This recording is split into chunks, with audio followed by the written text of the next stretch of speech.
الحمد لله ذي الفضل العظيم أتم نعمته على قلوب المؤمنين وتقفل للمطيعين بحفظ في الدنيا والدين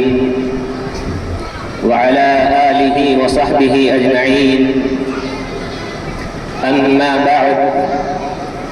فقد قال الله تبارك وتعالى في القرآن المجيد والفرقان الحميد: أعوذ بالله السميع العليم من الشيطان اللعين الرجيم. بسم الله الرحمن الرحيم. يؤتي الحكمة من يشاء ومن يؤت الحكمة فقد أوتي خيرا كثيرا وما يذكر إلا أولو الألباب. وقال تعالى: إنما يخشى الله من عباده العلماء. صدق الله العظيم. عن معاذ بن جبل رضي الله عنه قال: لما بعث النبي صلى الله عليه وسلم إلى اليمن فقال: يا معاذ، كيف تقضي إذا أرد لك قضاء؟ قال: أقضي بكتاب الله. قال: فإن لم تجد في كتاب الله؟ قال: أقضي بسنة رسول الله. قال رسول الله صلى الله عليه وسلم: يا معاذ، إن لم تجد في كتاب الله ولا في سنة رسول الله، قال: أجتهد برأيي ولا آل. فضرب النبي صلى الله عليه وسلم صدره فقال: الحمد لله الذي وفق رسول الله لما يرضي رسول الله. رواه الإمام الحمام أبو داود في سننه.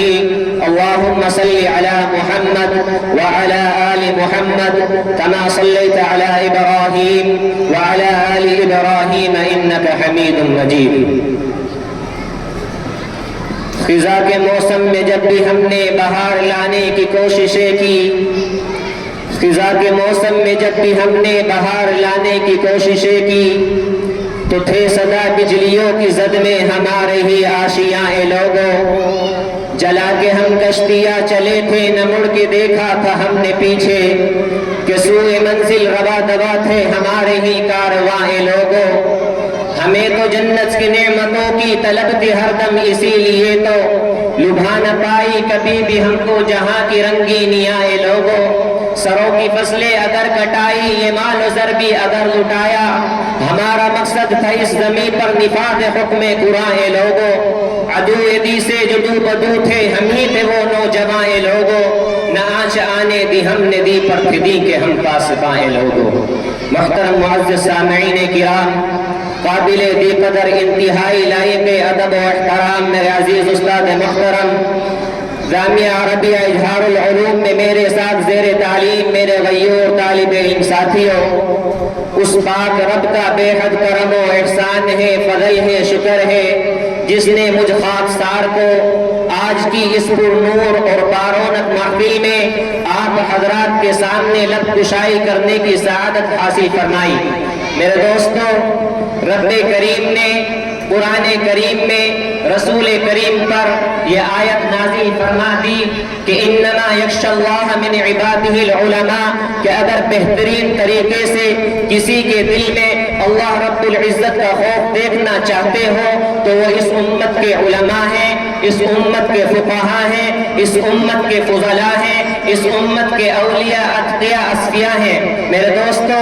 رب کریم نے قرآن کریم میں ان علماء کرام کی دل کی خشیت کو بیان کیا. اس سے پتہ چلا علماء کا مرتبہ بڑا، علماء کا مقام بڑا، علماء کا درجہ بڑا، علماء کا رتبہ بڑا، علماء کی حیثیت بڑی، علماء کی ویلیو بڑی. اور یہ بات ذہن میں رکھیں، میرے پاک پیغمبر جناب حضرت محمد مصطفیٰ صلی اللہ علیہ وسلم نے علماء کی فضیلت میں فرمایا: ان الفضل العالم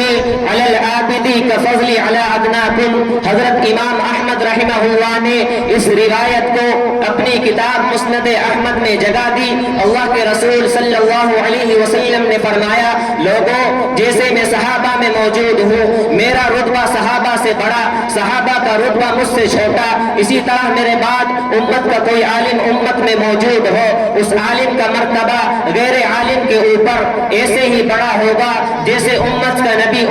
امت کے صحابہ پر بڑا ہوتا ہے یہ میرے پاک پیغمبر نے علماء کرام کا تذکیہ کیا ہے میرے پاک رسول نے علماء کرام کے مقام کی بات کی ہے میرے پاک نبی نے علماء کرام کی حیثیت کی بات کی ہے علماء کرام کی ویلیو کی بات کی ہے اور یہ بات ذہن میں رکھیں یہ علماء ہی ہیں جن کے سینے سے آج فیض نبوت ہم تک پہنچا جن کی جوانیوں کی بدولت آج کلمہ ہم تک پہنچا آج دین ہم تک پہنچا آج نماز ہم تک پہنچی آج شریعت ہم تک پہنچی آج قرآن تعلیم ہم تک پہنچی آج احادیث نبوی ہم تک پہنچی آج سنت رسول ہم تک پہنچی یہ چار دانگے عالم میں پھیلے ہیں اس امت کے پہلے عالم جناب سیدنا حضرت ابوبکر صدیق رضی اللہ عنہ سے لے کر اس امت کے آخری عالم تک ایک ایک عالم نے اپنے سینے کو نبوت کے علم کے لیے پیش کیا اپنی جوانیوں کو نبوت کے علم پر خرچ کرنے کے لیے پیش کیا اپنی صلاحیتوں کو انبیاء کرام کے مشن کے لیے وقف کر دیا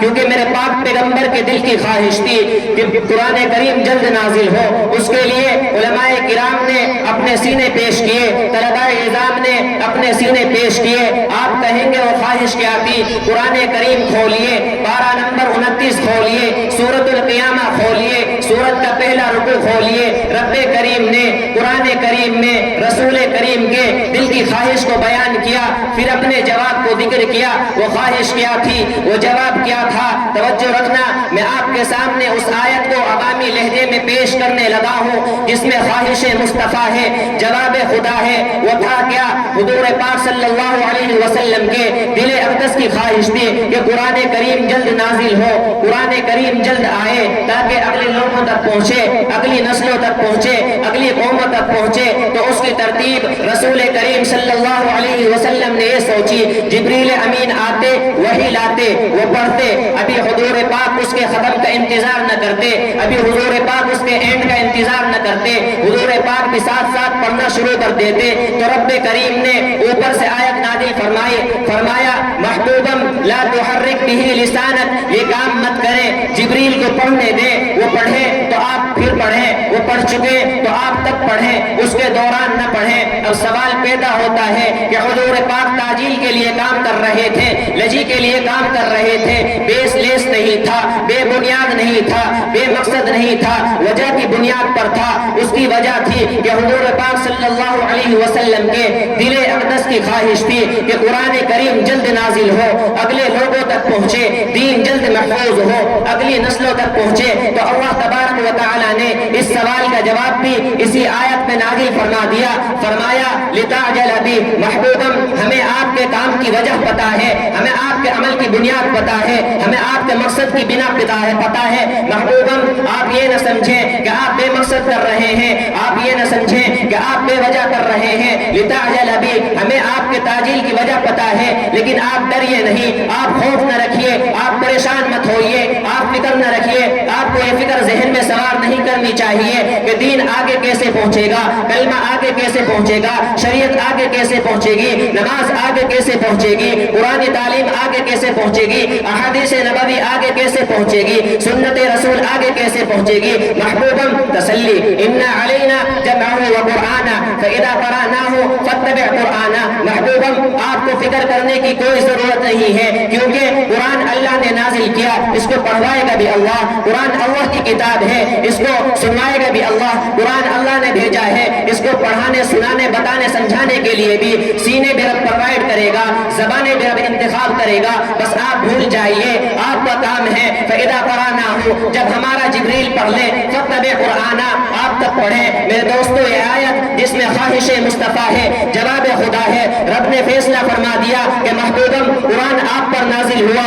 کہاں تک جائے گا یہ اللہ کی ذمہ داری کہاں تک پہنچے گا یہ اللہ کی ذمہ داری کون زبانیں اس کو تلاوت میں پڑھیں گی یہ اللہ کی ذمہ داری تراویح میں پڑھیں گی یہ اللہ کی ذمہ داری نماز میں پڑھیں گی یہ اللہ کی ذمہ داری تعلیم و تجوید و تعلم و تدریس میں پڑھیں گی یہ اللہ کی ذمہ داری وہ کون سے والدین ہوں گے جو اس کے لیے اپنے بچوں کے سینے پیش کریں گے یہ اللہ کی ذمہ داری وہ کن کے اموال ہوں گے جو اس پر صرف ہوں گے یہ اللہ کی ذمہ ذمہ داری وہ کون سے ادارے ہوں گے جو اس کی خدمت میں مرکز بنیں گے؟ یہ اللہ کی ذمہ داری، آپ کی ذمہ داری نہیں ہے، کیونکہ انا نحن نزلنا الذکر وانا لہ لحافظون، یہ پاک ذکر، یہ قرآن کریم اللہ تبارک و تعالیٰ نے نازل کیا، اس کی حفاظت پہ اللہ تبارک و تعالیٰ خود کریں گے۔ تو پھر مجھے کہنے دیجئے مبارکباد کے مستحق ہیں وہ سینے جنہوں نے قرآن و سنت پڑھی، وہ زبانیں جنہوں نے قرآن و سنت پر عمل کیا، وہ زبانیں جنہوں نے قرآن و سنت کو پڑھایا، وہ ادارے و معاونین جن کے اموال، جن کے اوقات ان کے دین کی خدمت کے لیے سبب بنے۔ محترم سامعین، یہ بات رسالت مآب صلی اللہ علیہ وسلم نے ہمیں پہلے بتا دی، اللہ تبارک و تعالیٰ کے قرآن نے ہمیں پہلے سنا دیا کہ انما یخشی اللہ من عبادہ العلماء، کہ رب نے سینوں کا انتخاب کر لیا ہے، رب نے زبانوں کا انتخاب کر لیا ہے۔ اب اللہ تبارک و تعالیٰ جس کے ذریعے سے چاہیں اس کی زبان، اس کے سینے، اس کی ہمت، اس کی طاقت، اس کی قوت، اس کی سطت، اس کی استقامت کو دین اسلام کی خدمت کے لیے وقف کر دیں گے۔ آخر میں بس اتنا کہنا چاہوں گا، جو صبح ازل میں گونجی تھی فطرت کی وہی آواز ہے، ہم پروردہ خوشبو گنجے ہیں، گلشن کے لیے اعجاز ہے ہم، گلشن کے لیے اعجاز ہے ہم۔ وآخر دعوانا الحمدللہ۔